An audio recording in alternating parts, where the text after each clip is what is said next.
গোপন সংবাদের ভিত্তিতে আমরা জানতে পেরেছি যে বৈশ্বিক জ্বালানি যে সংকট আছে এটাকে কেন্দ্র করে কতিপয় অসাধু ব্যবসায়ী জ্বালানি ও ভোজ্য তেল সহ নিত্য প্রয়োজনীয় পণ্যর কৃত্রিম সংকট ঠেকাতে চট্টগ্রাম বহির্নোঙরে যৌথ অভিযান চালাচ্ছে বাংলাদেশ কোস্টগার্ড। গোপন সংবাদের ভিত্তিতে এই অভিযান শুরু হয়েছে। বৈশ্বিক জ্বালানি সংকটকে কেন্দ্র করে অসাধু ব্যবসায়ীদের বিরুদ্ধে কঠোর অবস্থান নিয়েছে আইন শৃঙ্খলা বাহিনী। অভিযোগ রয়েছে চট্টগ্রাম বহির্নোঙরে বিভিন্ন লাইটার জাহাজে জ্বালানি ও ভোজ্য তেল সহ নিত্য প্রয়োজনীয় খাদ্যদ্রব্য অবৈধভাবে মজুত করে কৃত্রিম সংকট তৈরির চেষ্টা করা হচ্ছিল। এমন তথ্যের ভিত্তিতে বুধবার দুপুর থেকে কোস্টগার্ড বেস চট্টগ্রামের নেতৃত্বে নৌবাহিনী, নৌ পরিবহন অধিদপ্তর এবং চট্টগ্রাম বন্দর কর্তৃপক্ষের সমন্বয়ে শুরু হয়েছে যৌথ অভিযান। বহির্নোঙরে থাকা বিভিন্ন বাণিজ্যিক ও লাইটার জাহাজে চলছে তল্লাশি।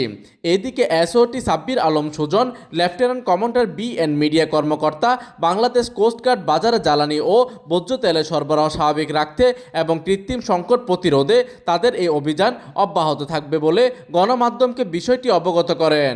ভোজ্য তেল সহ নিত্য প্রয়োজনীয় পণ্যের সরবরাহ স্বাভাবিক রাখা এবং কৃত্রিম সংকট প্রতিরোধে কোস্টগার্ড ভবিষ্যতেও এ ধরনের অভিযান অব্যাহত রাখবে। প্রতিনিধির তথ্য ও পাঠানো চিত্রে ডেস্ক নিউজ, দিগন্তের বার্তা 24, চট্টগ্রাম।